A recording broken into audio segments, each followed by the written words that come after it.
Oh. Bet it'd feel good just to hang over limply like this for a while. Stretch the hamstrings. Kind of let the vertebrae, I don't know, do whatever it is vertebrae might do when they're upside down. Oh. Not doing a serious stretching, but I kind of have added this into my morning routine. Once I push go live on TikTok, nobody's watching at the beginning, so I don't want to say anything too valuable at the beginning. And again, I'm not sure if I ever said anything too valuable. So instead of sitting here in dead silence, I do some basic stretches while the audience grows. While the audience might grow faster if there wasn't an old dude doing stretches on a bench in a downtown area. I bet if I was a beautiful woman running along a beach in a bikini, the audience would grow a heck of a lot quicker. But alas, I am not a beautiful woman running along a beach in a bikini. So I can't use that to capture an audience. So I'll have to use what I got. And I don't even know what I got. But anyway, let me see here. Hello, Keel. Hey, Fluffy, thank you for following the host. Let me see. I like having that mural in the background. It's kind of pretty. Kind of anchors me. Can you see it now? I don't know. Let me see if you can see it now. I'm going to play around. Now, good morning, Amy. Oh, yeah, you can see it.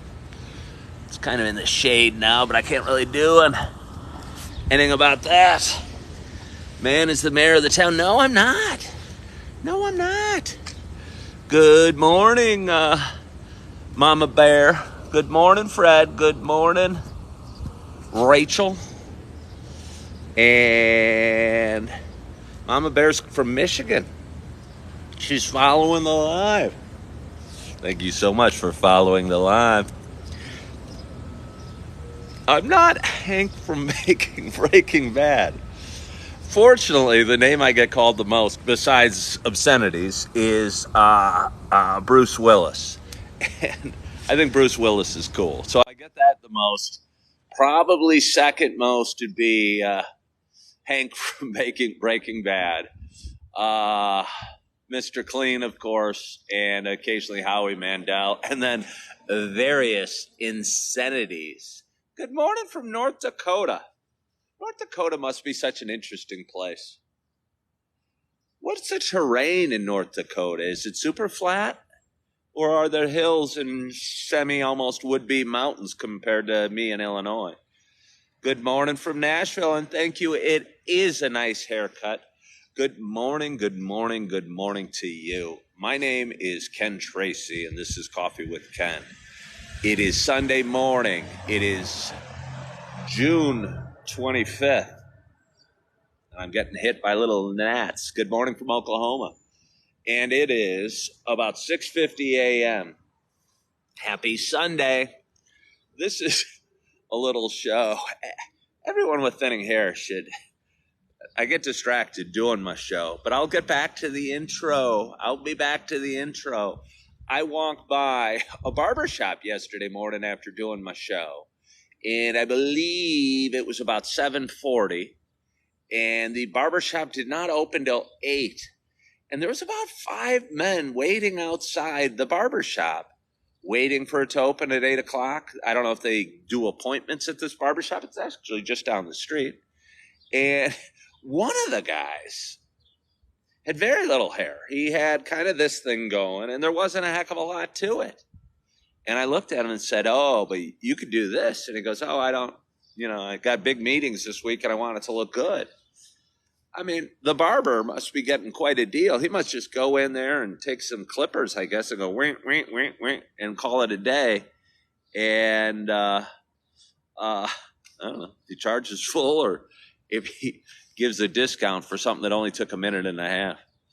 But anyway, this is a show I've been doing for quite some time.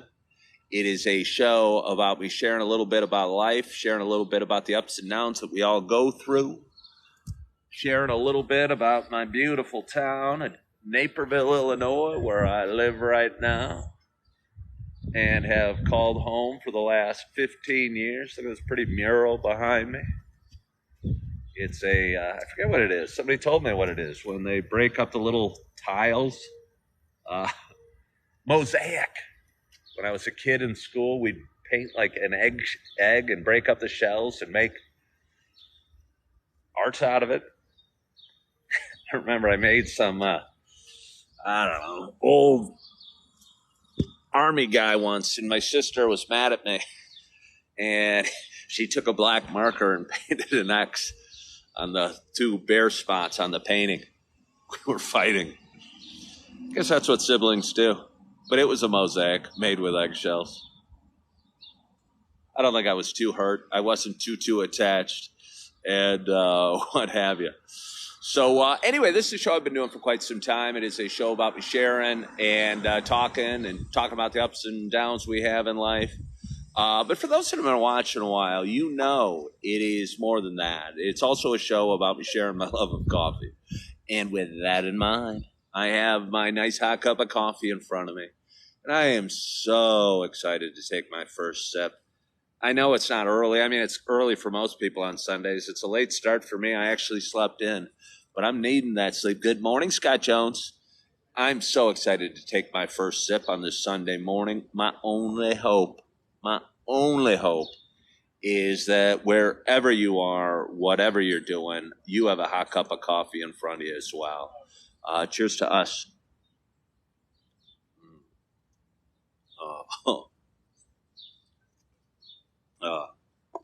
I ordered it at Starbucks right behind me. It's got the clock on it behind me, by the way. Right there, that clock. It's a big, beautiful Starbucks in downtown Naperville. Ordered it. She went I ordered the dark roast with cream. She went to the dark roast machine, said, oh, we're out. I got to brew up another one. And she goes, is that okay? And I go, oh, yeah, it's okay. Which means it's going to be nice and hot when it comes out of there. Scott Jones asked if I use the Starbucks app. I sure do use the Starbucks app. I sing its praises. There's a guy that's usually is in the same spot in the Starbucks with me every morning. I got him to use the Starbucks app because I told him about one of the best features of the Starbucks app is you get free refills of coffee. Normally, Starbucks will charge you 50 cents for a refill, but if you have the app, they give you a refill of coffee for free. And for a guy that's probably spends about 2 hours a day in a Starbucks and likes to drink a lot of coffee, I like free refills. So with that in mind, let's take another chug and work towards a free refill. Oh. Got some runners over there. Got a walker. Hey, how are you? Big smile as always. I'll see you in there in a few minutes. A Starbucks employee. Very kind young lady with a big, generous smile. Smiles are so important. When it lights up a whole face. And I don't think everyone.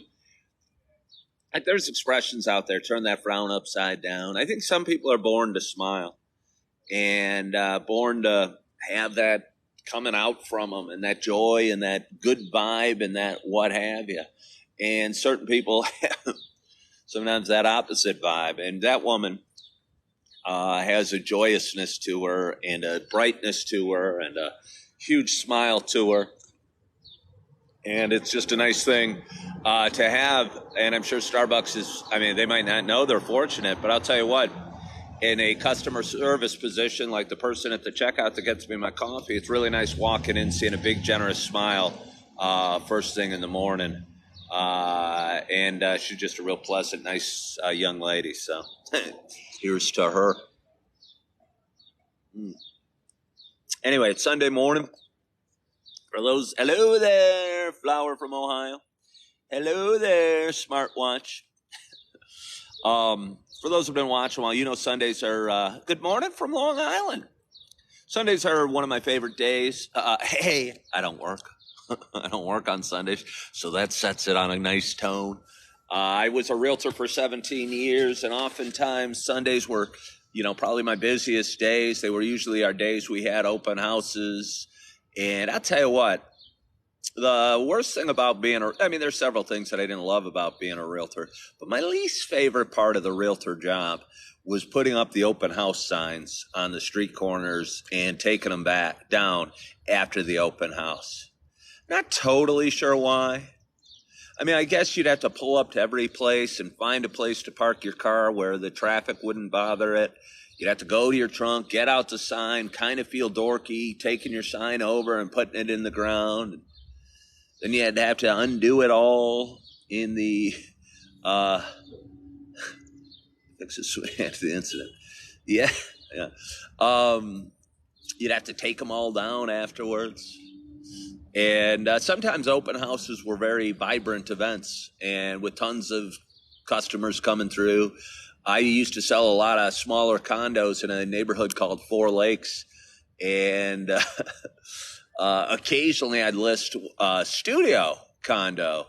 And I don't know, for those that they are also called efficiencies. Studios are places without bedrooms, really. It's just kind of a living room where you put your bed. They got a little kitchen. Good morning, guys. Way to go. A little kitchen area, obviously a bathroom and a laundry, but no bedroom. So occasionally I'd list one of those, and we'd do open houses for all of our listings. And I don't know, we might get 4 or 5 or 6 groups in. And there's a really small place. It was probably 400 square feet.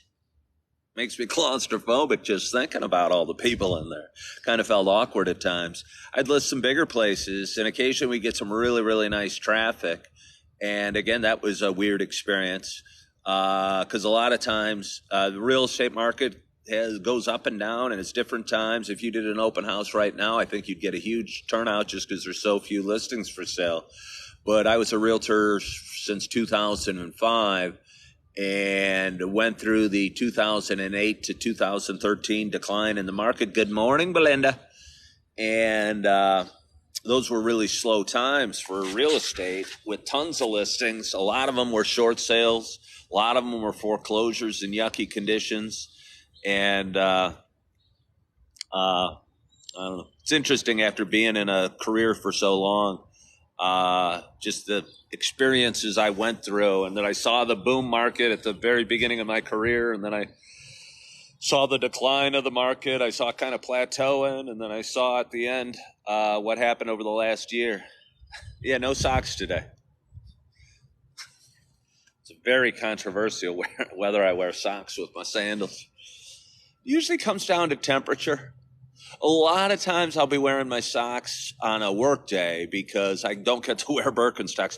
But what I'm doing now, I left my real estate career in January, and I've been working at a super Target, and I don't work on Sundays, which gets me back to where I started, that I don't have to work today. I don't work on Sundays because Sundays are my days with my little nugget of love. I have a beautiful son named Augie who's 2 years and almost 2 months old.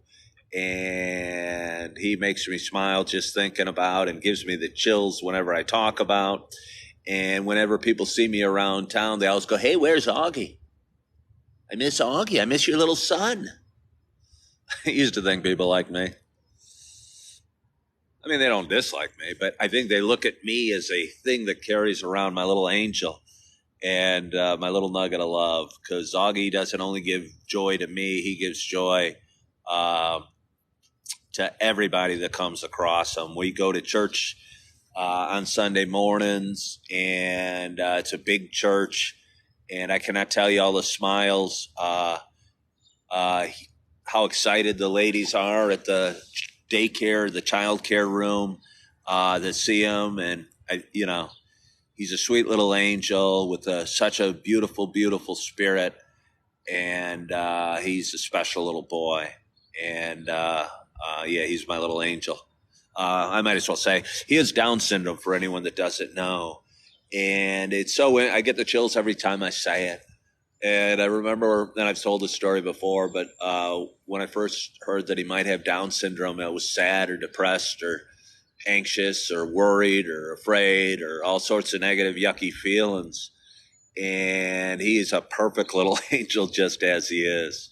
He's a perfect little angel just as he is. And he has such a zest for life and an enthusiasm for, I don't know, being pushed on the swing or whipped cream or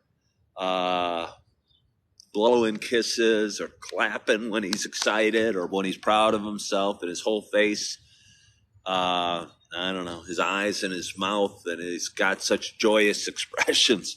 Every once in a while he doesn't feel so joyous, and his sad face melts my heart. He'll go like this. If he hears yelling, or if there's something scary, or there's a loud noise, or if he bumps his head, he'll go like this. Then he starts crying. But the only nice thing about him crying is that you get to pick him up and you hold him in and make him feel safe and loved. And he squeezes you real tight and gives the best little hugs. He's my little nugget of love. And I get to see him in a couple hours, so I'm looking forward to that. But other than that, what else do I have for you? I have a little more coffee. A little more coffee. I was thinking about something. I saw a video on YouTube yesterday. It got me kind of curious. I'm recently divorced, twice divorced, which is problematic financially. If anyone's out there wondering what it's like to be divorced and wondering what it's like to be twice divorced with multiple children, it's expensive and it's problematic. And I kid you not, I was renting a little home in Naperville. It was a 2-bedroom, 1-bath home, but it was a single family home on a nice little lot. And I used to call it a small house, or the smallest house in Naperville. Again, I'm in Naperville, Illinois, which is a town of about 145,000 people, about 35 miles west of Chicago. Beautiful town, great downtown, great people, great schools, great place to raise a family or to live.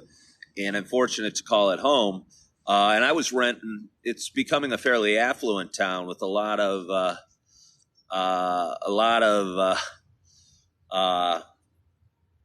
big homes, real big homes being built, and a lot of tear downs of the older homes. And I lived in an older area close to town with a bunch of little small 2- and 3-bedroom ranch homes, and enjoyed it a lot. And have been figuring out what I want to do and where I want to be, and what life looks like for me. And I don't think you ever know your destination, and I think it's important because of that to appreciate the journey and appreciate the steps you take in life, and try and enjoy the day and enjoy the moment as best you can, because you never know where you're going to end up. You can put the best laid plans, or what do they say? I don't know what they say, but there's an expression that starts with the best laid plans. And but anyway, it's important to know the destination. Last night I was flipping, I saw a YouTube video that was about 8 minutes long, and it was about tiny houses. And I was kind of considered them a little bit of a joke, but I'll tell you what, I wouldn't mind it. I would not mind the simplification of life, the lowering of costs, the simplicity that would be a tiny house. And again, it was about an 8-minute video, and this woman was renting a spot to keep her home outside of Boulder, Colorado. It was a tiny house on wheels. And I mean, it wasn't cheap, but she had it decked out nicely with 2 little bedrooms and a beautiful kitchen. I think she ended up paying about $170,000 for it, but it intrigued me. And she could move it anywhere she wanted, and had everything you'd need in a compact sort of way. And I don't know, as I get older, I was at dinner with a buddy a few days ago at his house, and we're sitting out back, and he has a big, beautiful home. And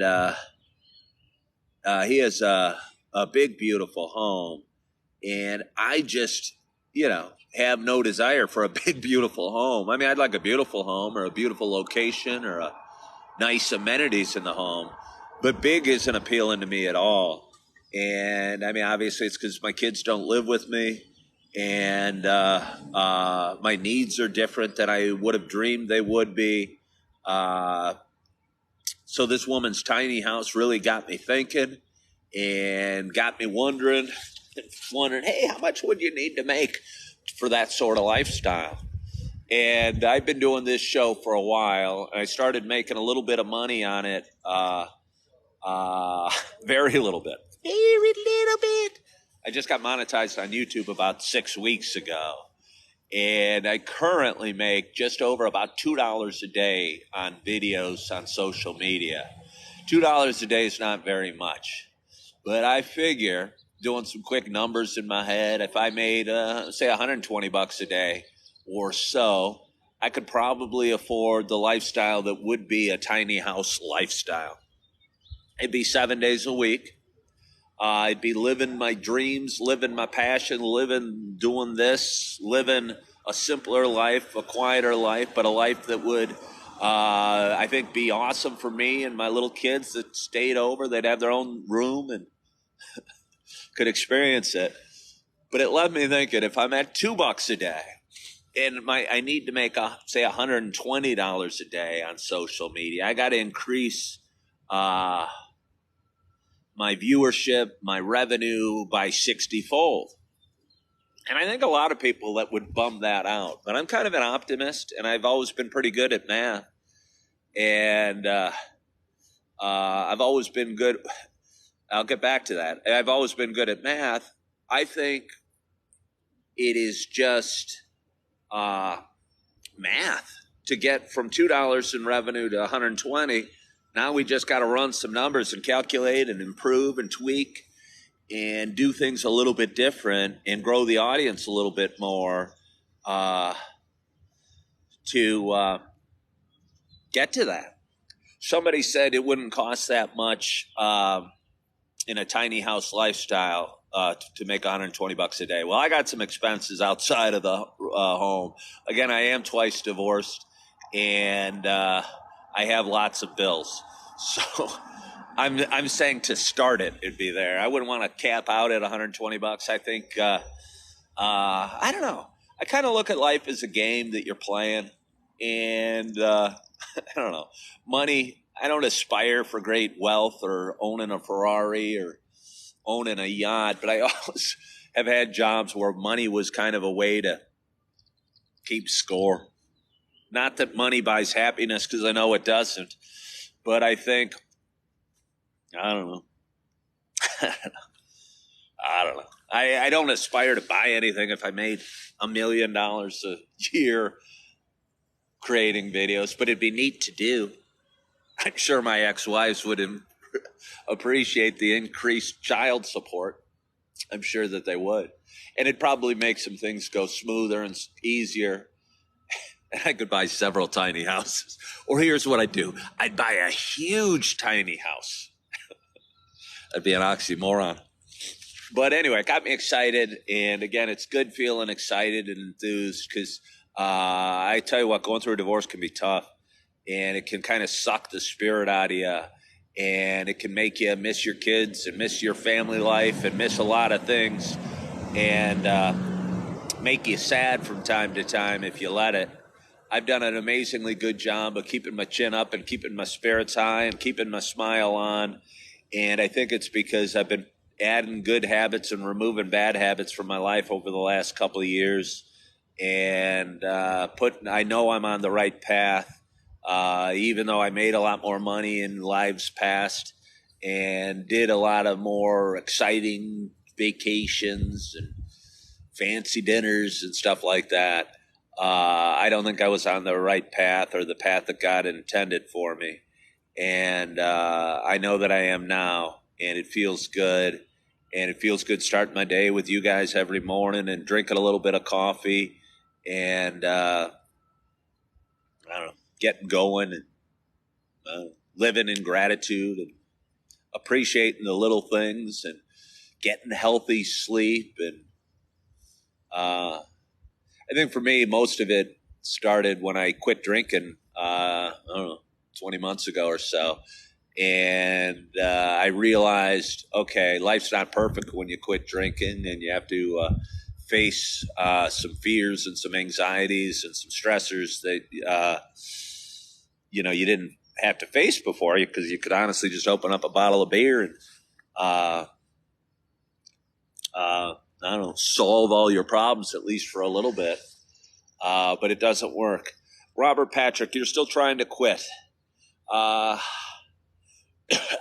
never tried to quit until I did.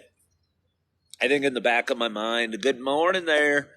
In the back of my mind, I knew I wanted to quit. I knew I should quit. And I knew I wasn't proud of the guy that was sitting on the couch passing the hours by drinking Heineken and smoking pot. And, well, congratulations, 27 years sober.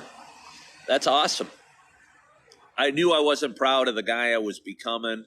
And, again, I was 53 or 2 or whatever I was at the time.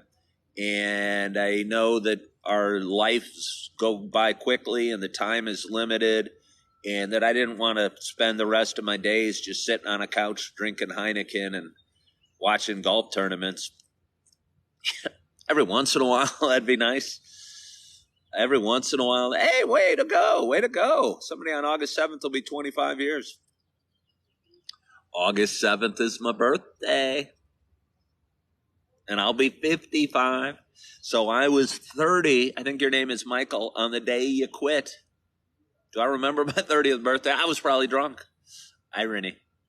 But, yeah, again, our time on this planet is limited, and we might as well make the biggest impact we can and do the best we can with the blessings that we're given. And I know God blessed me in a ton of ways, and to squander the gifts that I've been given, squandering by drinking and, I don't know, finding my only joy in a bottle of booze. I would say bottle of booze. I never really drank hard liquor. I mean, I didn't never drink it, but I certainly wasn't a bottle of booze guy. I was a bottle of Heineken guy. Scott Jones asked if I like Culver's. I don't know. Not particularly. It's okay. It was my daughter's first job. I think they hire kids when they're 15 and they pay them $9 an hour, and it's an okay stepping stone career. Do I personally like Culver's? I think I used to like Culver's more. They used to serve like fried chicken and all sorts of things, more meal-like foods, and now they become kind of a burger and chicken sandwich place, if I know Culver's the way I do. I'll tell you one place I do like is Cracker Barrel. And I haven't been to Cracker Barrel in a while, but they sell home-style food and greens and country fried steak and these little cheese mashed potatoes that are so good. I just got a big hankering for some Cracker Barrel breakfast, and it's 7:15. Almost have time, but I'm probably just going to retreat to my Starbucks and drink some coffee and go pick up my little nugget of love in about an hour and a half and start my day with him. I think I'm meeting a buddy out this afternoon for lunch in Naperville, and looking forward to that. There's a place called Potter's with a nice beer garden in the back, a big patio that's filled on a nice day. I don't know what the weather's supposed to be like today. I'm not sure that it will. And our favorite thing there is called a Christmas burrito. Not totally sure why it's called Christmas burrito, but it's a tasty burrito.